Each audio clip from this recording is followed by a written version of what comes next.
coaster review we're doing, and today's review is of Dragon Mountain, so let the review begin. So, first let's tell you about some of the stats of Dragon Mountain. It's 186 feet in the air. It is 50 miles an hour. It has 4 versions. Of course, one of them is 2 built into one. Yep, the bow tie element. It has 2 loops. 2 loops built into one. Yep. And there's only 2 coasters with a bow tie in the world, including Dragon Mountain. That means there's one other one. I'm not going to tell you the name because we're not here to talk about that other roller coaster. Okay. So now let's talk about my overall experience. Oh, and it has the most tunnel in the world. Most amount of tunnels in the world. 1,163 feet of tunnels. Huh. Well, that's a lot of tunnels you're going through on Dragon Mountain. And Dragon Mountain also is the longest roller coaster in the world that doesn't have a Doesn't have a brake run. Longest non-stop steel roller coaster, right? Actually, it does have a mid-course brake run. But it doesn't stop. No. So then let's get on, and it's 30 acres 30 of acres. land. It sits on 30 acres of land. That's a lot of land. Yeah. Very hard to see also, right? It's hard to get a view of this coaster because it's secluded in the woods. Yeah, and it's built right into the kind of landscape there in the woods, so it's really hard to see it from outside the gates there, right? Yeah, it's pretty hard. Now let's get on to the ride. So first, you're going to enter the ride, and so you walk across this forest, and once you see the bottom, that's not the entrance. The mouth is the entrance. Yeah, that's the exit. You go by the exit first. And then you get into the entrance. Yep. So now you entered the dragon's mouth. Let me tell you this.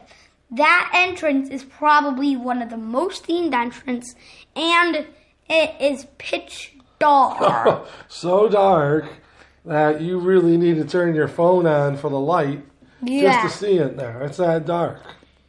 Yeah. Crazy. But it adds to the theming because it really feels like you're inside a mountain, right? And something to know about it, it's an aero looper. It's not too popular. No. Well, at least it wasn't popular when we were there. The 2 times we were there this year, there wasn't big lines either day, right? No. Which is great, though. Unless people like us that love roller coasters get on more often. So Dragon Mountain, we got to ride 4 times the first time we went this year. Second time we went this year, we got on it 3 times. Yep. That's how short the lines were for Dragon Mountain. Yep. So now let's move on to the ride. Okay. The ride features the over-the-shoulder strength, which no one really likes. Yeah. Then you leave the station, and once you leave the station, you hear the dragon roar. Sounds like a dragon roaring when you're leaving that tunnel. Yeah. You go in the first tunnel, right? And you go into the lift hill, which a quarter of it is tunnel. Quarter of that lift hill is tunnel, then you come out. The thing that I thought was interesting is they got 2 different chains on this lift hill. Yeah. You go up half the lift hill on one chain. Yeah. And it switches over to the other chain for the other half. Yep. Which is an interesting little fact. It is indeed interesting. Then it goes into the little dip and then goes into the drop. And something to know about Dragon Mountain, it doesn't just go straight into the drop after the dip. It turns and then it does a drop because the little dip is right next to the road. Yep. So it gives you a little dip, turn, and then the big drop. Yeah. And then you go down into 2 vertical loops back to back. Back to back. Slams you one loop right after the other. Oh, yeah.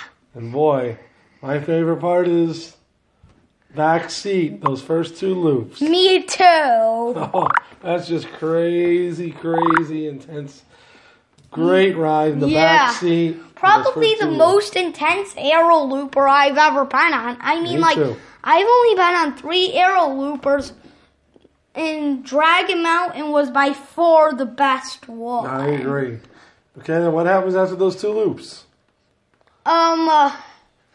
After those 2 loops, it does this pointless curve into a straight section. Yep. And then you do a helix in a cardboard cutout volcano. You're in the volcano. Kind of makes you feel like you're in a volcano for the helix. You get done with those helix, and then you go into the first part, or actually the second, because your first part of the tunnel is at the lift hill. You go into really the second tunnel. A long, dark tunnel, right? Where you go into some curves. Yep. Then you exit the tunnel and keep curving up into the mid-course brake run. Yep.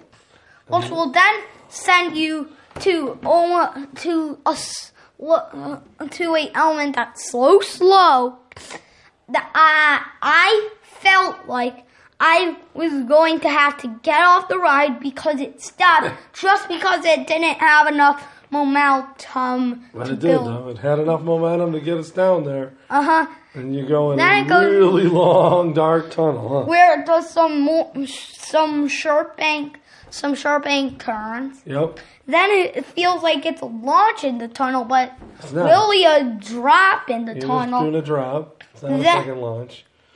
Then you come out of there into the bow tie. Into that bow tie element. Which is clearly one of the 2 bow tie elements in the world. Yep, it's a great little element, and I like it a lot. It almost feels like you're not going to have enough momentum at some points to get over there, but you do, right?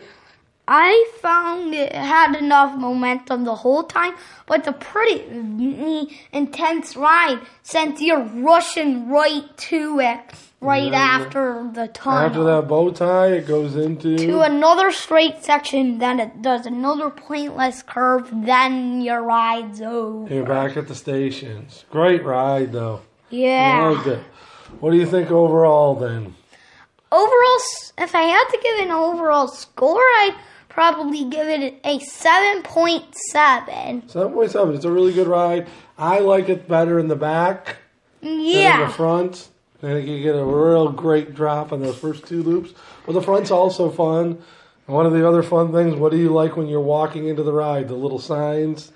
Pino climbing the rocks if you're Peter Pan. There's a little sign with a Peter Pan guy on it. No climbing the rocks with Peter. Anybody else can climb the rocks? Yep.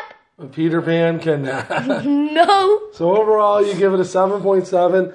If you're up in Canada at Marineland, though, you got to ride the ride, right? Yeah. It's a good coaster. Great coaster. And where you could find it is head right past Niagara Falls, do a couple turns. Yeah, it's right there. And then go past the go-karts. And then maybe 10 minutes away from the falls. Not far at all, though. Right? No. You could check on the map of Niagara Falls where it is. So, that concludes this review. Make sure to keep subscribing. That was my Dragon Mountain review. Make sure to keep subscribing to my channel. If you haven't subscribed, make sure to. And something. Rado has to say goodbye. Goodbye.